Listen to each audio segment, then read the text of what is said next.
Election লড়লাম এখানে 3 বার, একবার হাওড়া, 2বারে চৌরঙ্গিতে কংগ্রেস থেকে। 4বার আমি কাউন্সিলর। আমি যে 2021-এ যখন ইলেকশন হলো আমার কাউন্সিলরশিপ, তখন শুধুমাত্র আমি একজন জিতি কংগ্রেসের হয়ে।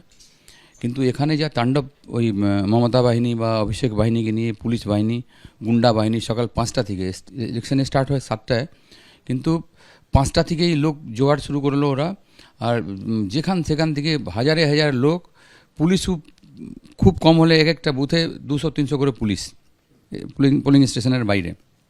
আর ওদের আমাদের ভোট আটকাচ্ছে, ভোট দিতে দেবে না, ছেলেরা মারামারি করছে, অ্যারেস্ট করছে। বুথে লোক ছিল না, পোলিং স্টেশন যে বুথে আমাদের যে ছেলেরা বসে ওয়ার্কার, কংগ্রেস ওয়ার্কাররা, তাকে মেরে মারছে, তারপরে পুলিশ ধরে নিয়ে গাড়িতে ভরে নিয়ে গিয়ে বন্ধ করে দিচ্ছে। তো সেই সিচুয়েশানে আমি যেটা দেখলাম, আমি ভেতর থেকে খুব আত্মগ্লানি হলো আমার, যে এই দলটা আমি একা হয়তো ওখানে গিয়ে বোর্ড আমি যদি জিতে যেতাম বা হেরে যেতাম, তাতে তো ওই বোর্ডটা হতো না, এরকম কিছু ব্যাপার ছিল না। কিন্তু বিরোধী শূন্য করার জন্য মমতা ব্যানার্জি আর ব্যক্তিগত তার জেতার জায়গা নেই। হয়তো 2-4 জায়গায় আছে, মালদা মুর্শিদাবাদ ছাড়া আর কোনো জায়গায় শক্ত ঘাঁটি কংগ্রেসের এখন নেই। তো এমএলএ এখানে যে ওই যে দুর্নীতিগ্রস্ত বিজেপি, তৃণমূল, তাকে উচিত উত্তর দেওয়ার জন্য এখন বিজেপি ছাড়া কোনো আর দল নেই এখানে। তো এই সেটার জন্যই মন থেকে বা আমার ফ্যামিলি বা আরও বন্ধুবান্ধব সবাই বললো যে গিয়ে ওখান থেকেই লড়াইটা হবে, তুমি লড়াই ওখান থেকে ভালো দিতে পারবে। তা আমরা জয়েন করলাম বিজেপি। কয়েকদিন আগেই কংগ্রেস ছেড়ে বিজেপিতে গিয়েছিলেন, আর বিজেপিতে যাওয়ার পর প্রার্থী হলেন সন্তোষ পাঠক। সিতাইয়ে বিজেপি প্রার্থী হয়েছেন আশুতোষ বর্মা। নাটাবাড়ির বিজেপি প্রার্থী গিরিজা শঙ্কর রায়। বাগদায় বিজেপি প্রার্থী করেছে সোমা ঠাকুরকে, কেন্দ্রীয় প্রতিমন্ত্রী শান্তনু ঠাকুরের স্ত্রী সোমা ঠাকুর। মগরাহাট পূর্বের বিজেপি প্রার্থী হয়েছেন উত্তম কুমার বণিক। দেবাংশু পণ্ডাকে বিজেপি প্রার্থী করেছে ফলতা থেকে। দেবাশিস ধরকে বিজেপি প্রার্থী করেছে সোনারপুর উত্তর থেকে। হাওড়া দক্ষিণের বিজেপি প্রার্থী হয়েছেন শ্যামল হাতি। পাঁচলা থেকে বিজেপি প্রার্থী হিসেবে দাঁড় করিয়েছে রঞ্জন কুমার পালকে। চণ্ডীপুরের বিজেপি প্রার্থী হিসেবে নাম ঘোষণা করা হয়েছে পীযূষ কান্তি দাসের। প্রদীপ লোধা, তিনি গড়বেতার বিজেপি প্রার্থী হয়েছেন। অন্যদিকে মেমারির বিজেপি প্রার্থী হয়েছেন মানব গুহ।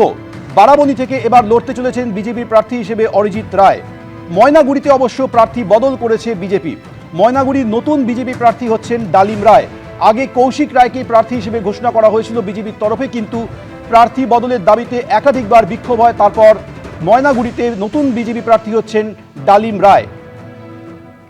চৌরঙ্গি থেকে বিজেপি প্রার্থী হচ্ছেন সন্তোষ পাঠক। কয়েকদিন আগে আপনাদের মনে আছে কংগ্রেস ছেড়ে বিজেপিতে যোগদান করেছিলেন সন্তোষ পাঠক, আর এবার তিনি প্রার্থী হচ্ছেন। বাগদায় মানুষ মুখিয়ে বসে আছে ভোটটা কবে দেবে। আমি শুধু অপেক্ষায় আছি 4 তারিখটা কবে আসবে, কবে শুধু বাগদায় নয় সারা পশ্চিমবাংলায় পদ্ম ফুল ফুটবে।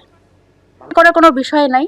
আপনারা সকলে জানেন যে ইলেকশন, যেহেতু 21 সালের যে বিধানসভার ইলেকশনে বিপুল ভোটে ভারতীয় জনতা পার্টি বাগদায় জিতেছিলেন, এবং পরবর্তীতে ইলেকশনে সেখানে আপনারা জানেন যে ভোট কম, প্রথমত অনেকে প্রচুর মানুষ ভোট দেননি, এবং যেভাবে রেগিং হয়েছিল, যেভাবে মানে ভোট লুট বলতে পারি সেটা হয়েছিল, যার জন্য সেখানে তৃণমূল সিটটা পেয়ে গেছিল। তো এটা বাগদার মানুষ বসে আছে মুখিয়ে যে কবে ভোটটা আসবে, তারা বিপুল ভোটে এইবারে ভারতীয় জনতা পার্টিকে আবার পুনরায় বাগদা উপহার দেবে। বাগদার বিজেপি প্রার্থী সোমা ঠাকুরের বক্তব্য আপনারা শুনছিলেন। কিছুক্ষণ আগেই 13টি আসনে প্রার্থীর নাম ঘোষণা করেছে বিজেপি। চৌরঙ্গি থেকে বিজেপি প্রার্থী করেছে সন্তোষ পাঠককে। কয়েকদিন আগেই সন্তোষ পাঠক কংগ্রেস ছেড়ে বিজেপিতে এসেছিলেন, আর এবার তিনি প্রার্থী হলেন। প্রার্থী হওয়ার পর সন্তোষ পাঠক কি বলছেন শোনাব।